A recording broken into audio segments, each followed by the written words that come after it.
श्लोक संख्या 1 कल हम पढ़ चुके और ये प्रश्न से शुरू होता है। धृतराष्ट्र ने कहा कि हे संजय, धर्मभूमि कुरुक्षेत्र में युद्ध की इच्छा की से एकत्रित हुए मेरे तथा पांडवों के पुत्रों ने क्या किया है। तो कल हम जान चुके ये धर्म क्षेत्र कुरुक्षेत्र शब्द यहाँ पे क्यों महत्वपूर्ण है और ये युद्ध कहाँ पे लड़ा जा रहा है। धर्म क्षेत्र, धर्म का क्षेत्र। तो धृतराष्ट्र ये जानता था और इसीलिए वो चिंतित हो गया। अभी क्या पूछना, क्या किया मेरे और पांडु के पुत्रों ने क्या किया।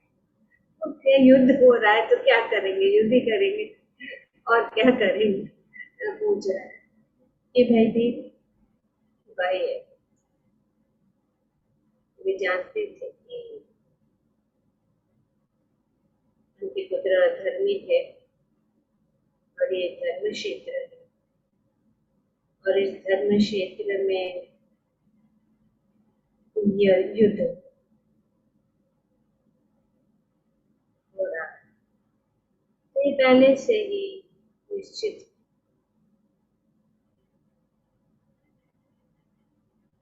और प्रभुपाद जी तात्पर्य में बताते हैं कि जिस प्रकार धान के खेत से अवांछित पौधों को उखाड़ दिया जाता है, उसी प्रकार इस कथा के आरंभ से ही ऐसी आशा की जाती है कि जहाँ धर्म के पिता श्री कृष्ण उपस्थित हो, वहाँ कुरुक्षेत्र रूपी खेत में दुर्योधन आदि धृतराष्ट्र के पुत्र रूपी अवांछित पौधों को समूह नष्ट करके युधिष्ठिर आदि नितांत धार्मिक पुरुषों की स्थापना की जाएगी। यही धर्म क्षेत्र तथा कुरुक्षेत्र शब्द की उनकी ऐतिहासिक तथा वैदिक महत्ता के अतिरिक्त यही सार्थकता है। तो यही है क्षेत्र या खेत। तो खेत में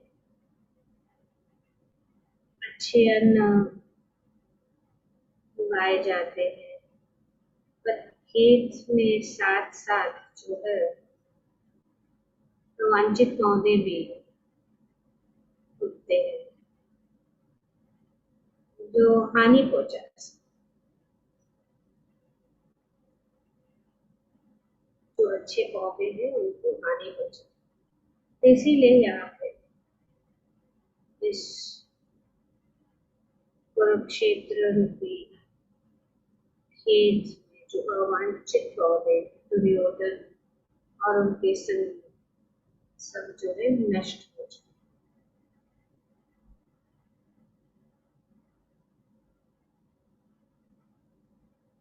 तो भगवद गीता क्या है ये जानना जरूरी है। भगवद गीता एक बहुपठित आस्तिक विज्ञान,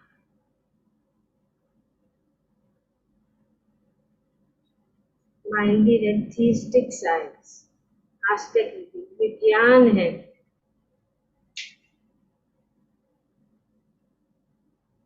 श्रील प्रभुपाद जी अपने तात्पर्य में बताते कि हमें भगवद गीता कैसे पढ़ना चाहिए।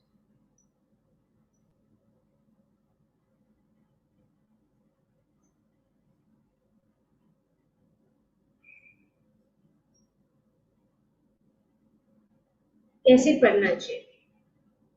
पहली बात यह है कि हमें भगवद गीता भक्त के सहायता से संरक्षण कर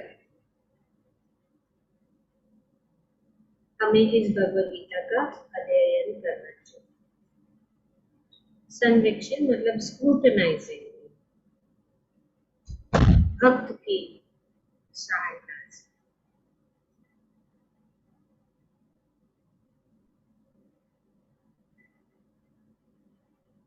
दूसरा है संरक्षण, भक्त की सहायता से संरक्षण करके। तीसरा है स्वार्थ प्रेरित व्याख्याओं के बिना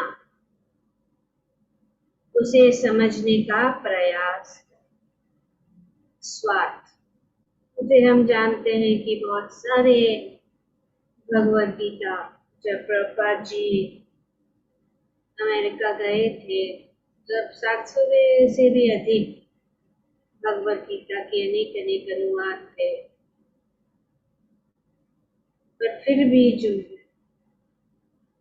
भगवद गीता का पढ़ना और भगवद गीता का समझने का अर्थ ये है शरणागति। और भगवान के भक्त भगवद गीता पढ़ने के बाद क्या होना चाहिए? उसका परिणाम यही होना चाहिए कि हमारे हृदय में परिवर्तन आए, हमारा मोह दूर हो जाए, हमारा इस भौतिक जगत से जो आसक्ति है वो कम हो जाए और भगवान की शरणागत हो जाए। और हमने देखा कि इतनी सारी भगवद गीता होने के बाद भी इतने सारे, भगवद गीता तो एक ही है, भगवान भी उनके रचयिता, भगवान के मुखारविंद से निकली गई वाणी, पर स्वार्थ प्रेरित टीकाएं और रचनाएं, मान प्रतिष्ठा के लिए लोग जो है अनेक टीकाएं, अनेक अनुवाद प्रस्तुत कर चुके।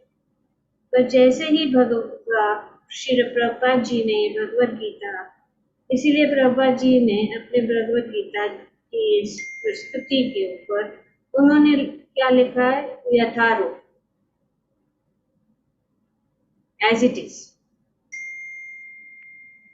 एज इट इज का अर्थ ये, जिस प्रकार से भगवान ने अर्जुन को इस भगवद गीता का उपदेश दिया और जिस प्रकार अर्जुन ने अपने जीवन में उसको स्वीकार करके उनके आदेश के अनुसार चलने के लिए उन्होंने जो मार्ग लिया और उन्होंने समझा, उसी प्रकार से यथारूप। तो ये बात है, पहला तो भक्त के सहायता, दूसरा है संरक्षण, तीसरा है सर्व स्वार्थ प्रेरित व्याख्याओं के बिना, चौथा है अर्जुन ने जिस प्रकार से साक्षात भगवान कृष्ण से गीता सुनी और उनका उपदेश ग्रहण किया, इस प्रकार की स्पष्ट अनुभूति का उदाहरण भगवद गीता में ही है। और इसका परिणाम क्या होगा? जब हम इस प्रकार से भगवद गीता पढ़ते हैं और प्रामाणिक गुरु परंपरा से निजी स्वार्थ से प्रेरित हुए बिना किसी को भगवद गीता समझने का सौभाग्य प्राप्त हो, तो वह समस्त वैदिक ज्ञान तथा विश्व के समस्त शास्त्रों के अध्ययन को पीछे छोड़ देता है। ये परिप्रामाणिक खोज। इसीलिए गुरु परंपरा और भगवान ने भी चौथे अध्याय में एवं परंपरा प्राप्त भगवान से ही आई हुई ये वाणी है और गुरु शिष्य परंपरा की ओर से बिना उसे तोड़े मरोड़े यथारूप जो प्रस्तुति है उसको अगर हमारा सौभाग्य है कि ऐसे भगवद गीता समझने का सौभाग्य अगर प्राप्त हो तो समस्त वैदिक ज्ञान तथा विश्व के समस्त शास्त्रों के अध्ययन को पीछे छोड़ देता है।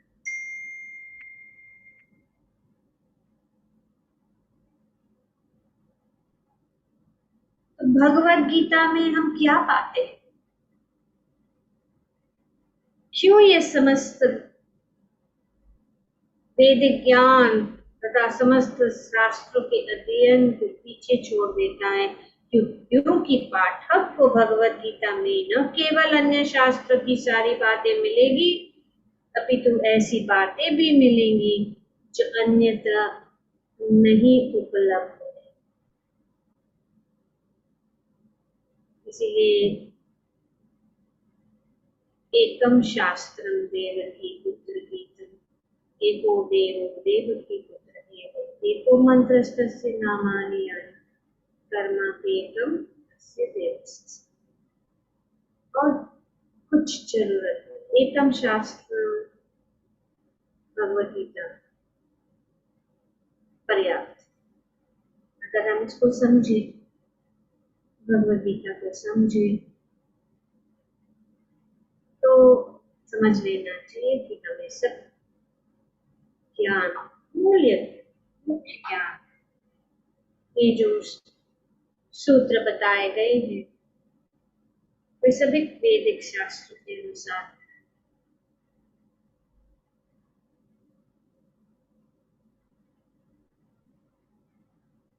तो इसका क्या खासियत है? ये गीता का विशिष्ट मानदंड है।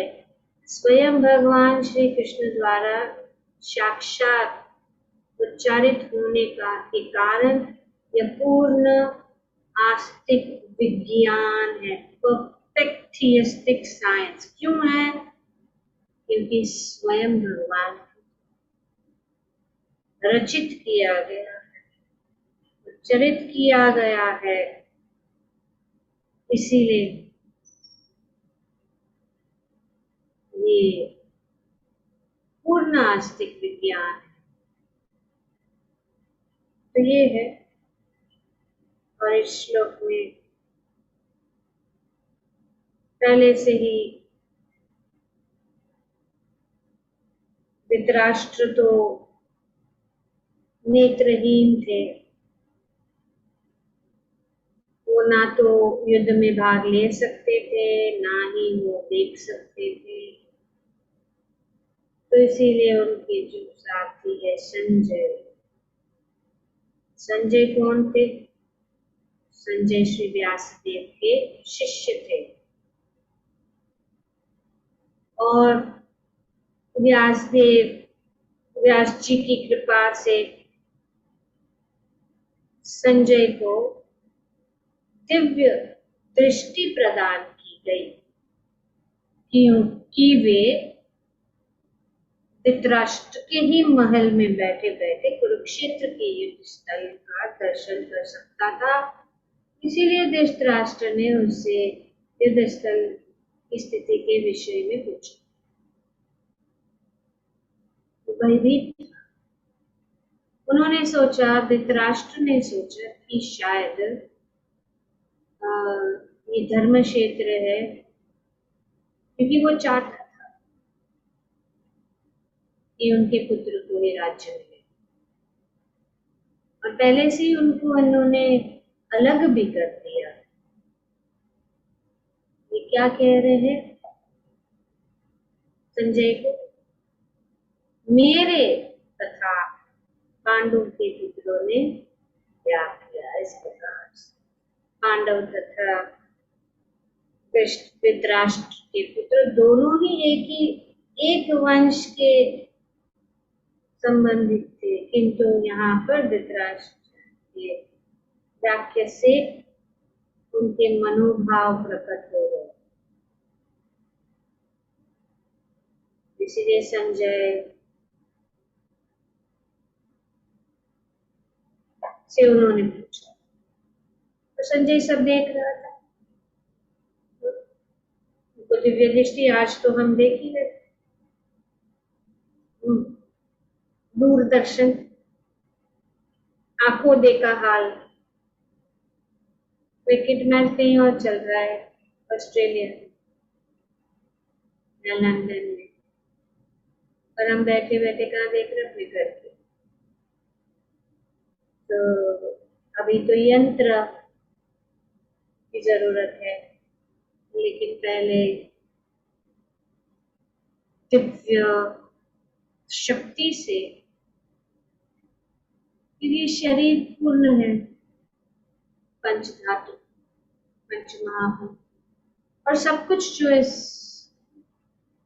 जगत में है, इन सब एलिमेंट्स है, 24 एलिमेंट्स जो बताया गया है सांख्य दर्शन में। तो जिसको आता है, जिसकी बुद्धि विकसित हुई, शरीर के साथ ही सब कार्य कर सकते, उसकी कोई यंत्र की जरूरत नहीं है। इसीलिए योगी या ऋषिगण, उनको कोई जरूरत नहीं है किसी भी चीज को। अगर वो चाहे तो वो अपनी शक्ति से, सिद्धि से वे प्राप्त कर सकते, कोई टेंशन नहीं। तो ये भी ऐसा ही है कि व्यासदेव ने उनको ये दिव्य चक्षु। तब हम दूसरे श्लोक में जाते हैं, जहाँ पे हमारा ये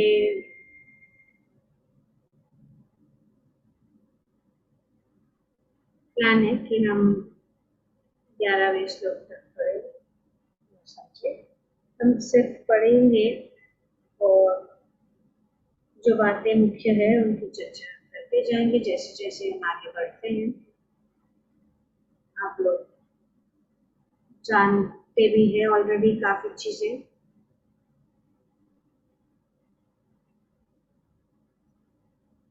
तो प्रश्न तो धृतराष्ट्र ने पूछा, अभी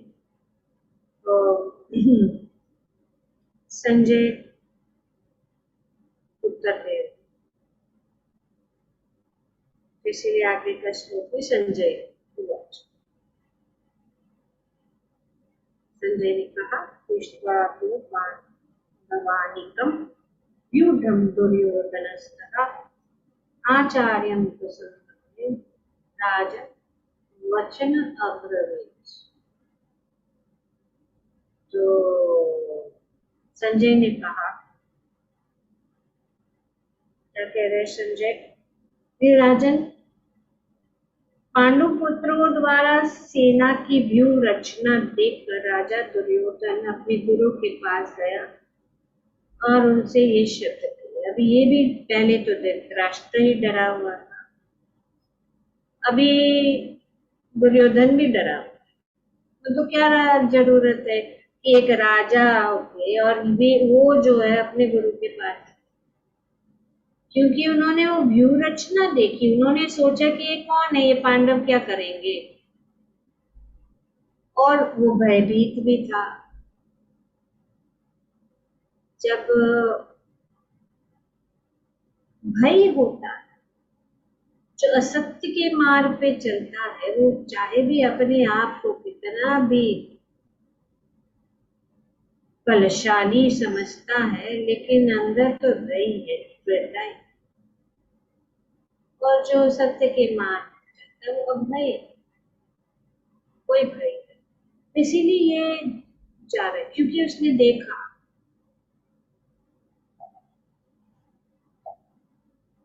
और वो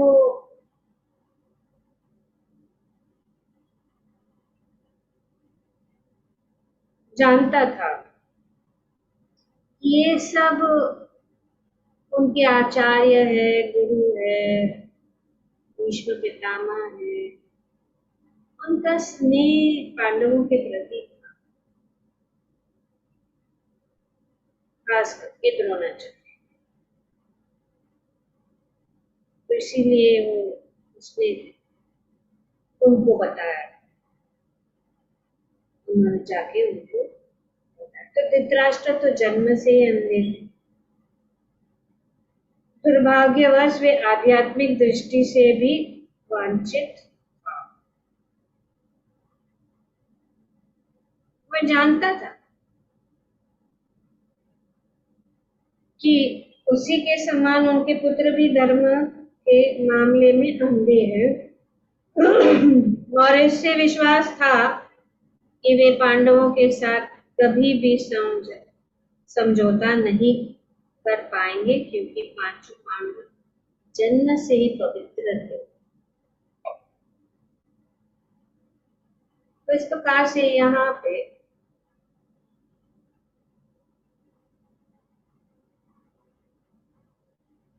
दुर्योधन जाकर अपने आचार्य से कहता है कि पांडु पुत्रों की विशाल सेना को तो देखो। क्या कह रहा है कि इनकी सेना को देखो, जिससे उनके बुद्धिमान शिष्य द्रुपद के पुत्र ने इतनी कौशल से व्यवस्थित किया। दुर्योधन तो पॉलिटिशियन, परम राजनीतिज्ञ दुर्योधन महान ब्राह्मण सेनापति द्रोणाचार्य के दोषों को इंगित करना चाहता था। वो अभी उनको दोष, पॉलिटिशियन, तो उन्होंने कहा कि देखो तुम्हारी गलती है, ये जो व्यूह रचना हुई है वो आपकी गलती है। और वो डर भी रहा था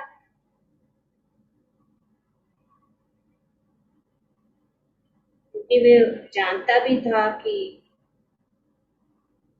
द्रोणाचार्य के सबसे उत्तम और प्रिय शिष्य तो अर्जुन ही था और अर्जुन उनके दूसरे पक्ष।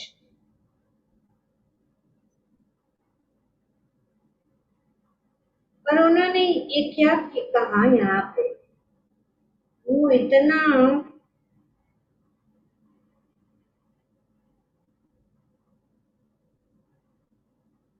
इस बात को उसके हृदय में ठेस पहुंचाने के लिए उन्होंने द्रुपद नाम लिया। हालांकि किसने किया है, उसने कहा कि द्रुपद के पुत्र, द्रुपद के पुत्र कौन है, धृष्टद्युम्न। वो क्या कह सकता है कि आपका शिष्य धृष्टद्युम्न, उन्होंने क्या, द्रुपद के पुत्र, इनडायरेक्टली वो द्रुपद का नाम ले,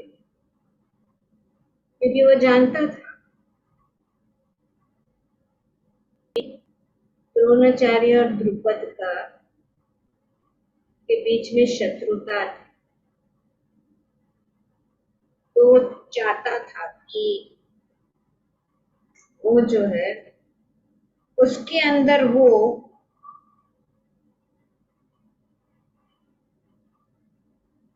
गुस्सा का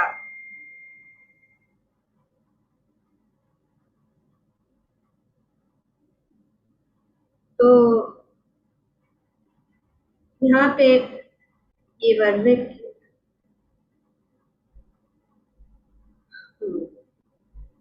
द्रुपद के साथ द्रोणाचार्य का कुछ राजनीतिक झगड़ा था। इस झगड़ा के फलस्वरूप द्रुपद ने एक महान यज्ञ संपन्न किया, जिससे उसे एक ऐसा पुत्र प्राप्त होने का वरदान मिला जो द्रोणाचार्य का वध कर सके। और द्रोणाचार्य भली भांति जानता,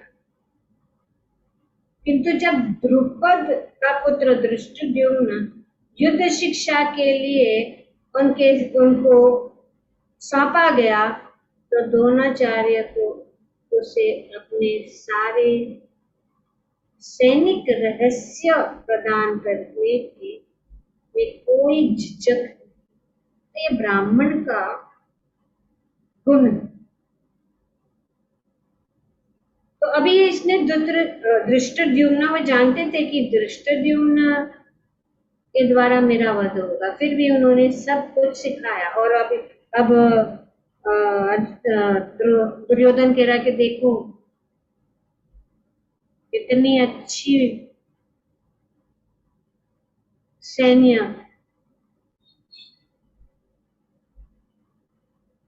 का रचना की है उन्होंने, तो इसीलिए वो उसको बोल रहा है कि आपने उसको सिखाया, अभी वो देखो कितना अच्छे से उसने सब कर दिया। और अब धृष्टद्युम्न कुरुक्षेत्र की युद्ध भूमि में पांडवों का पक्ष ले रहा था, और उसने द्रोणाचार्य से जो कला सीखी थी उसी के आधार पर उसने यह व्यूह रचना की थी।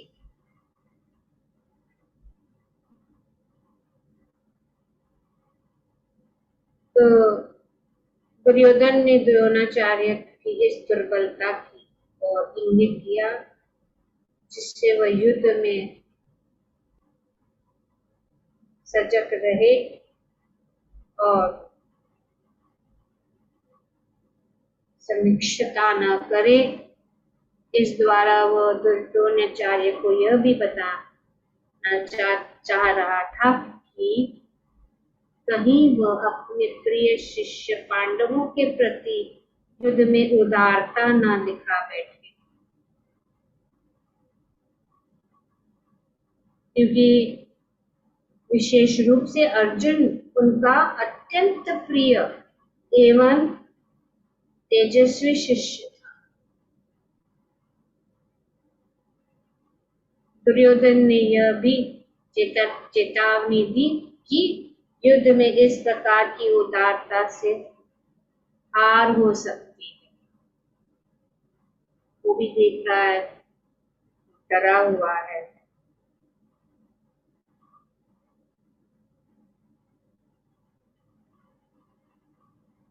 तो इस बात को उन्होंने याद दिलाई कि झगड़ा एक्चुअली क्या था। इस झगड़ा द्रुपद व द्रोणाचार्य के बीच में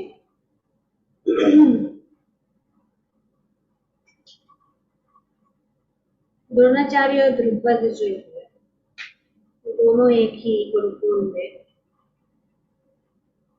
पढ़ते थे और वे बहुत घनिष्ठ मित्र।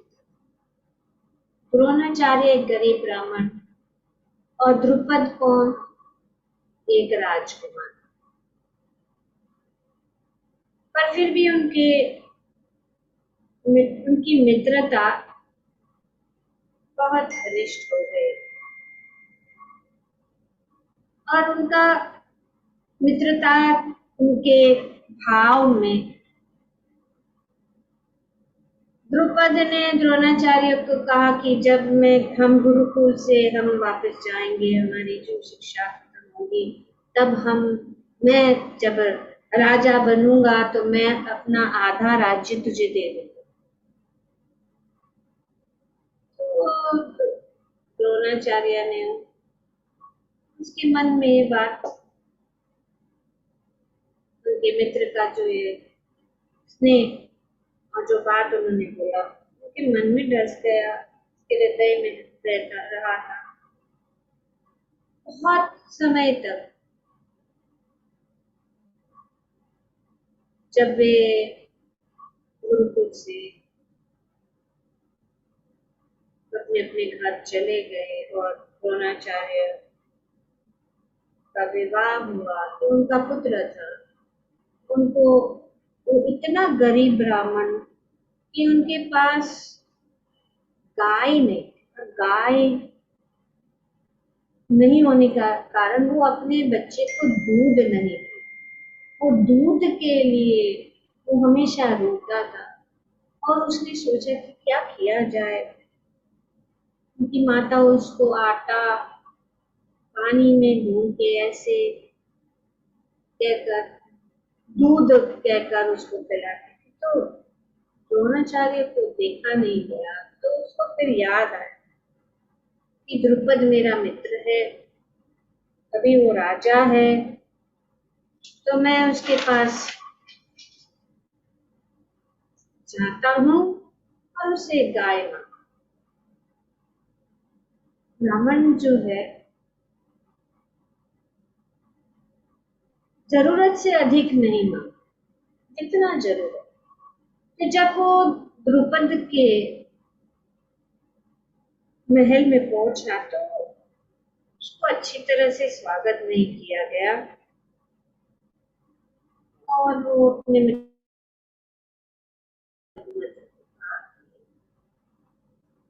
ऐसी परिस्थिति है तो आप मुझे गाय। ऊपर ने कहा कि कैसी मित्रता, मित्रता बराबर वालों से होती है। मेरी एक शिष्य में जानना जरूरी है, बराबर वाले से रखना अच्छा, सबके साथ संभाव रखना जानना अच्छा। पर भक्ति में ये सब लागू नहीं होता। फिर भी हम देखते हैं तो जब ऐसा हुआ तो होना चाहिए और उसका हृदय टूट गया, बहुत ही दुखी होकर क्रोध कि उन्होंने कहा कि मैं उससे बदला लूंगा। तो जब द्रोणाचार्य कौरव और पांडव गुरु सैन्य शिक्षण के लिए गुरु बने, तब जब उनका जो शिक्षण समाप्त हुआ तो गुरु दक्षिणा जब समय आया तो गुरु दक्षिणा के रूप में उन्होंने क्या कहा, उन्होंने कहा कि द्रुपद को पकड़ के बंदी बनकर मेरे द्रुपद को पकड़ के लेके तो दुर्योधन और कौरव हाँ हाँ हम जाएंगे, हम करेंगे, हम गए, अच्छी तरह से पीटे गए। द्रुपद पर की सेना बहुत खुशहाल थी तो हार के वापस आ गए।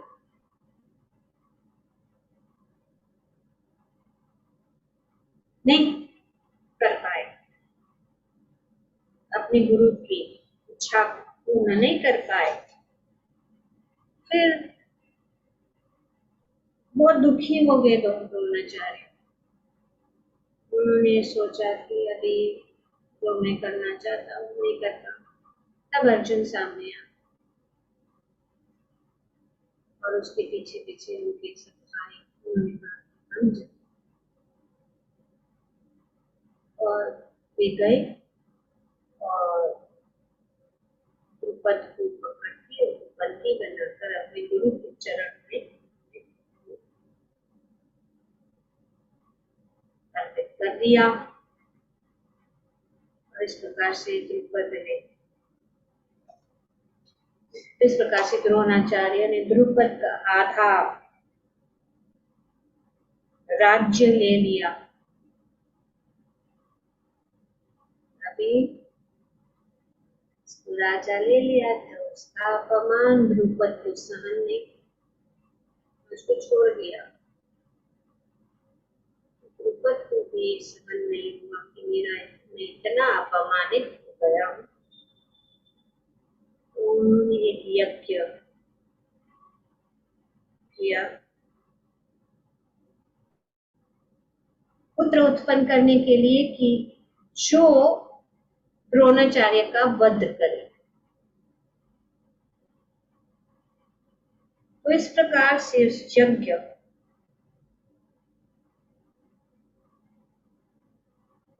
में से धृष्टद्युम्न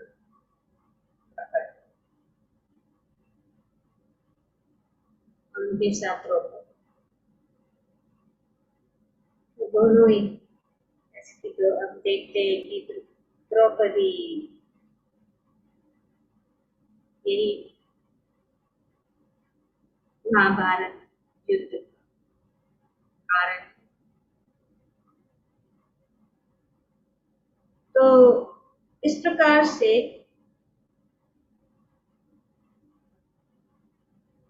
यहाँ पे दुर्योधन उनको याद दिला रहे हैं सब बात कि द्रुपद ने ऐसा यज्ञ किया है कि आपको मार, तो आप जो है उनकी ओर मत देखिए, हमारी ओर से युद्ध करें और उनका ये युद्ध में नहीं जाए। ये उदारता उनकी तरफ थी। अर्जुन भी उनके प्रिय शिष्य थे, तो डर रहा था, इसीलिए ये बात है। और फिर उनको कह रहे कि इस सेना में भी तथा अर्जुन के सम्मानित करने वाले अनेक वीर धनुर्धर तथा महारथी उपस्थित। तो इस प्रकार से ये सैन्य का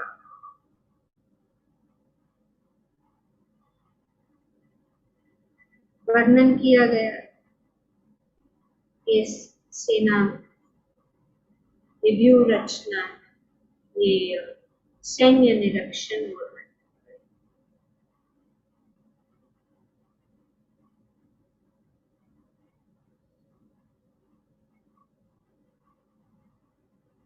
तो आगे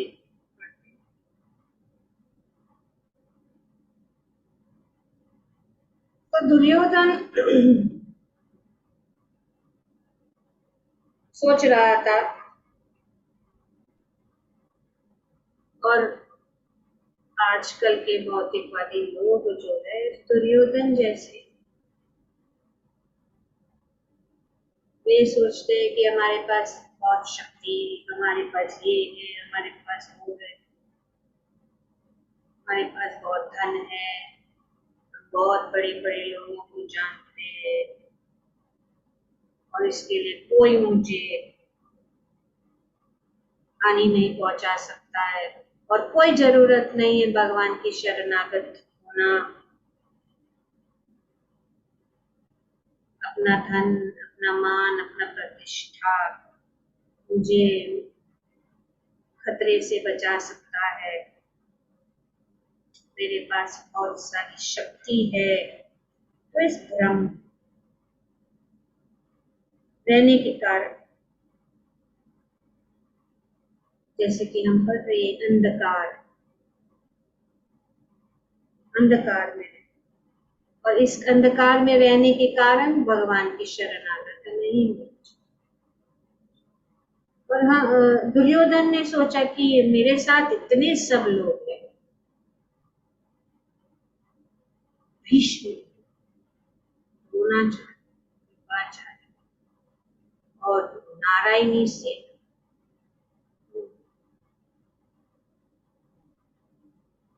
इसीलिए वो सोच रहा था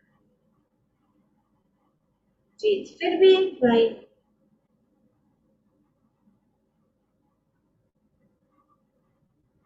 जब युद्ध होने जा रहा था तो दुर्योधन और अर्जुन दोनों भगवान के पास गए उनकी सहायता मांगने। पर दुर्योधन इतना बहुत ही अपने आप को बहुत समझ रहा था तो पहले जाके उस समय भगवान निज की लीला कर रहे भगवान सुन गए। वो जाके भगवान के सिर के पास बैठ गए जैसे कि कोई सिर के ऊपर आके बैठ जाता है, सिर के ऊपर बैठ गए क्योंकि उसको पता था उसको क्या मांगना है। पहले पहुंचा फिर उसके बाद में अर्जुन भी आया। तो अर्जुन आए तो भगवान के चरण कमलों के पास जब भगवान ने अपने आंखें खोली तो उन्होंने अर्जुन को देखा। अरे बोले नहीं नहीं नहीं मैं पहले आया मैं पहले आया मैं पहले नहीं। तो भगवान ने कहा कि मैंने तो अर्जुन को पहले देखा और अब मैं तुम्हें देख रहा हूँ तो बोलो क्या चाहिए। तो उनको बताया कि हमें भगवान ने कहा मैं तो युद्ध में भाग नहीं लूंगा मैं कोई अस्त्र शस्त्र नहीं उठाऊंगा। तो दुर्योधन ने कहा कि मैं पहले आए तो मैं पहले मांगूंगा। तो भगवान ने कहा नहीं अर्जुन को मैंने पहले देखा और वो आपसे छोटा है तो इसके लिए उसको पहले मौका दिया जाना चाहिए। वो डर रहा था कि अर्जुन ने अगर नारायणी सेना ले ली तो ये भगवान क्या करेंगे बचा क्या है। तो अर्जुन ने कहा कि मैं सिर्फ आपको जानता आप मेरे साथ हमारे पक्ष एक सारथी बन हमारी सहायता। अरे पर मैं तो अस्त्र शस्त्र नहीं उठाऊंगा अर्जुन ने कहा हमें और कुछ। तो दुर्योधन ने सोचा ये कितना मूर्ख है उसको पहला मौका मिला लेकिन वो ये भगवान को कृष्ण क्या करेगा वो तो कोई कुछ युद्ध में भाग तो नहीं लेने वाला कुछ नहीं करने वाला अस्त्र शस्त्र नहीं उठाया। वो खुश हो गया उसने नारायणी से न मांग ली तो भगवान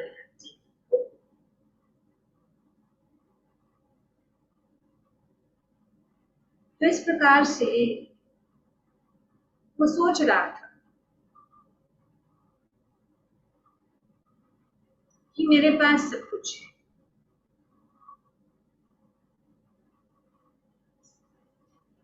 और अर्जुन ने भगवान को चुना क्योंकि युद्ध में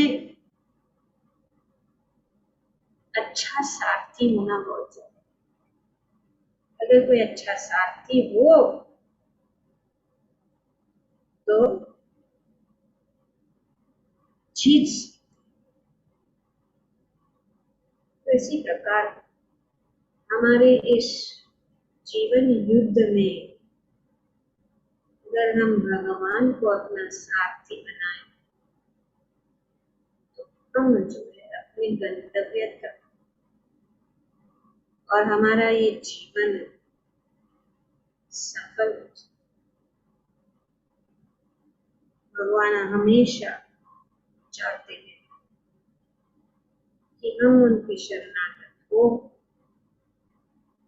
और उनके मार्गदर्शन के अनुसार हम चले और इस भवसागर को जो बहुत ही घना संसार दावाग्नि संसार संसार की दावाग्नि को पार करने के गुरु और कृष्ण की बहुत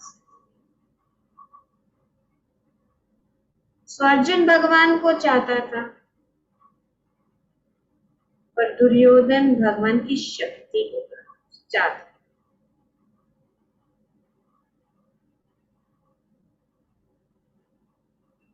अर्जुन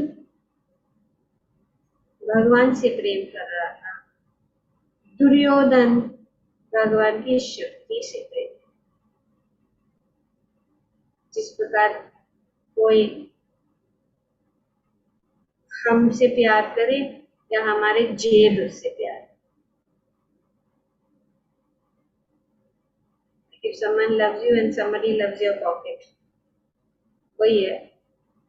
भगवान के पास क्या निकालना है, तो वो दुर्योधन। भक्त जो है भगवान से प्रेम हो, भगवान से कोई इच्छा नहीं रखते, निश्चित भगवान को प्रेम करना चाहते, भगवान की सेवा करना चाहते। पर असुर जो है वे भगवान की शक्तियां चाहते। इस प्रकार से हम देखते हैं कि भगवान की शक्ति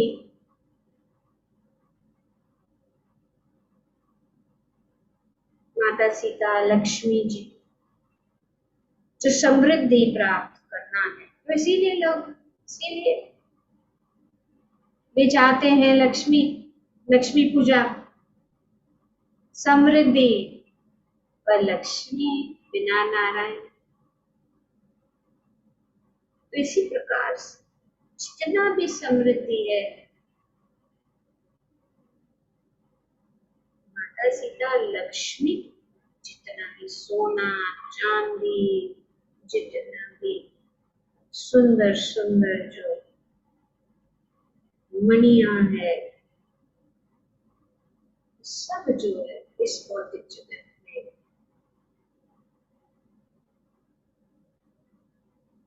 प्राप्त किया जाता है भगवान की शक्ति से। तो दुर्योधन जैसे व्यक्ति जो है वे सब कुछ भगवान की तो शक्तियों को का इस्तेमाल करना चाहते, लेकिन भगवान को नहीं। इसी प्रकार से दुर्योधन नहीं चाहते, वो सिर्फ भगवान की शक्ति,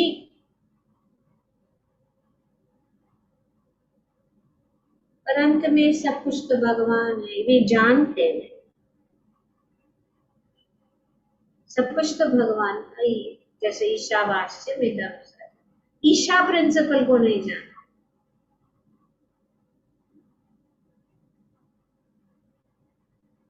जो भी चीजें हैं वे सब भगवान। तो अगर हम देखें पांडव और कौरव के बीच में अगर तुलना की जाए, तो पांडवों के पास क्या था और दुर्योधन के पास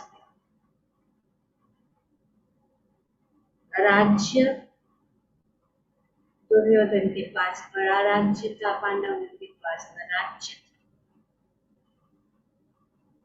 धन, सब धन दुर्योधन के पास, इतनी बड़ी नारायण सेना भी।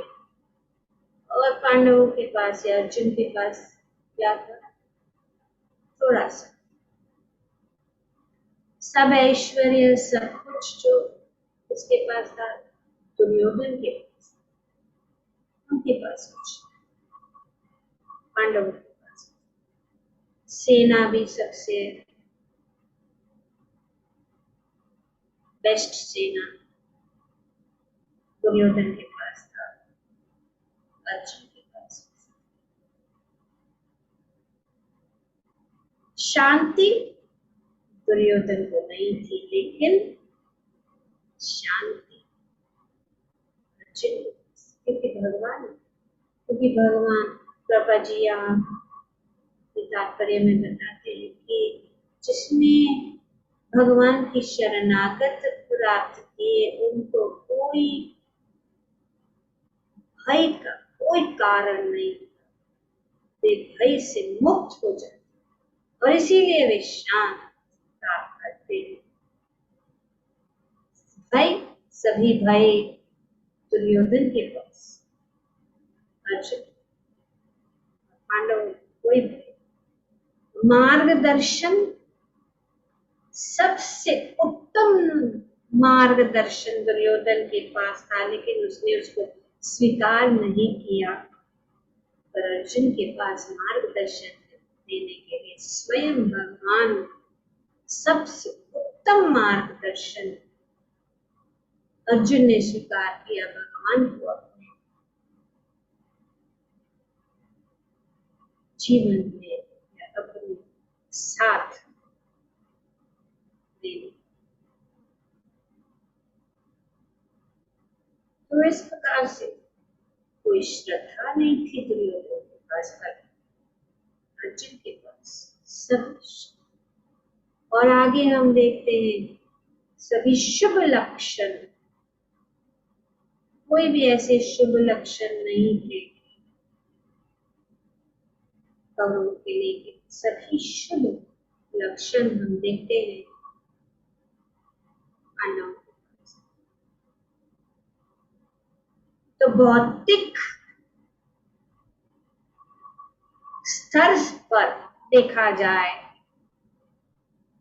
तो दुर्योधन और कौरवों के पास सब कुछ था और पांडवों के पास कुछ नहीं।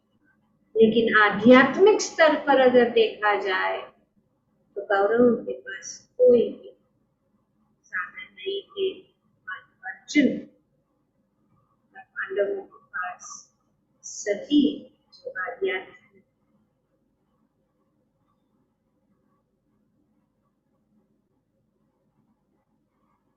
ज्ञान और लक्ष्य।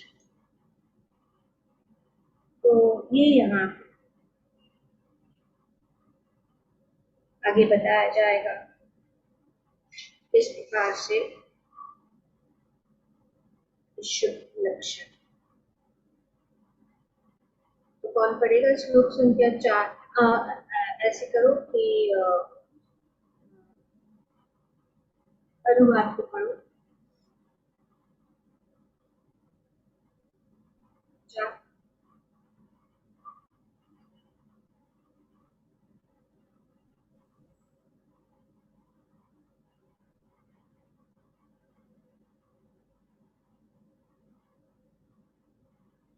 कब कर रहे? ओके, नीला मत। अच्छा, श्लोक संख्या 4 का अनुवाद। इस सेना में भीम तथा अर्जुन के समान युद्ध करने वाले अनेक वीर धनुर्धर हैं, यथा महारथी युयुधान, विराट तथा द्रुपद। यद्यपि युद्ध कला में द्रोणाचार्य की महान शक्ति के समक्ष दुष्टद्युम्न महत्वपूर्ण बाधक नहीं था, किंतु ऐसे योद्धा थे जिनसे भय था। दुर्योधन इन्हें विजय पथ में अत्यंत बाधक बताता है, क्योंकि इनमें से प्रत्येक योद्धा भीम तथा अर्जुन के समान दुर्जेय था। उसे भीम तथा अर्जुन के बल का ज्ञान था, इसलिए वह अन्यों की तुलना इन दोनों से करता है। तो अभी यहाँ पे सभी जो उपस्थित है उनका वर्णन किया जा रहा है, तो जल्दी जल्दी कर लेंगे। यस नीलम माता जी, एक और पढ़ लो, फिर योगिनी माता जी कर। इनके साथ ही दुष्टकेतु, चेकितान, काशीराज, पुरुजित, कुंतीभोर तथा सभ्य जैसे महान शक्तिशाली योद्धा भी है। Yes, you. I'll only read the translation, no? Yeah. पराक्रमी युद्धामन्यु, अत्यंत शक्तिशाली, उत्तम मौजा, सुभद्रा का पुत्र तथा द्रौपदी के पुत्र, ये सभी महारथी है।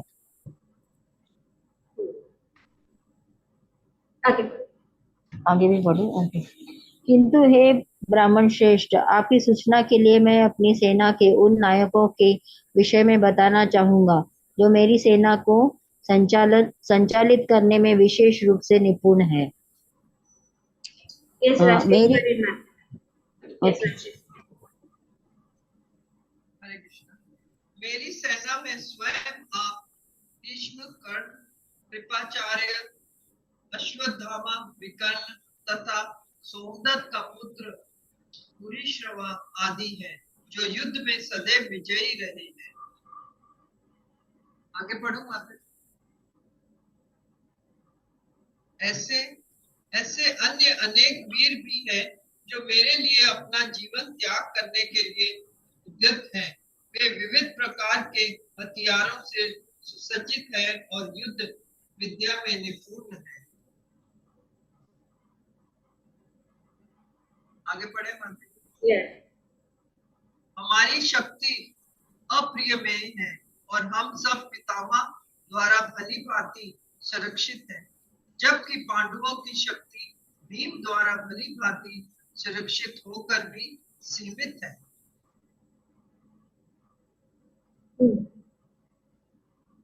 अतएव सैन्य व्यूह में अपने अपने मोर्चों पर खड़े रहकर आप सभी भीष्म पितामह को पूरी सहायता दें। तो इस प्रकार से ये अभी बता रहे हैं, और खास करके यहाँ पे भीष्म, क्योंकि मैं सोच रही थी भीष्म वरिष्ठ है, तो इसीलिए आप सब जो है उनको सपोर्ट कीजिए। और हमारी शक्ति बहुत है, जैसे कि मैच हो रहा है, मैच है क्रिकेट मैच जैसा होता है, तो हम देखते हैं दो टीम्स रहते हैं, या कोई भी मैच, फुटबॉल मैच है, तो इससे देख इस टीम में कौन है, उस टीम में कौन है, कौन पावरफुल है, कौन, तो ये जानना जरूरी है। जब इस प्रकार से प्रतियोगिता होती है, तो जैसे हम भी टीम बनाते हैं क्विज के लिए, तो देखना पड़ता है कि टीम कौन सा जो है, एकदम एक टीम स्ट्रांग तो ज्यादा तो नहीं है, सब लोग समान रूप से है, एक स्ट्रांग व्यक्ति चाहिए हर एक टीम में। तो इस प्रकार से यहाँ पे युद्ध में कौन कौन उपस्थित है, और भीष्म को वे प्रोत्साहन करना चाहते थे, और अब भीष्म ने भी सोचा कि अभी ये बहुत ही भयभीत है दुर्योधन, तो इसीलिए वे उनको ये संकेत देना चाहते थे कि चिंता मत करो, और इस प्रकार से उन्होंने अपना शंख बजाया। अभी युद्ध शुरू होने जा रहा है, शंख की घोषणा कल हम आगे। हरे कृष्ण। Thank you.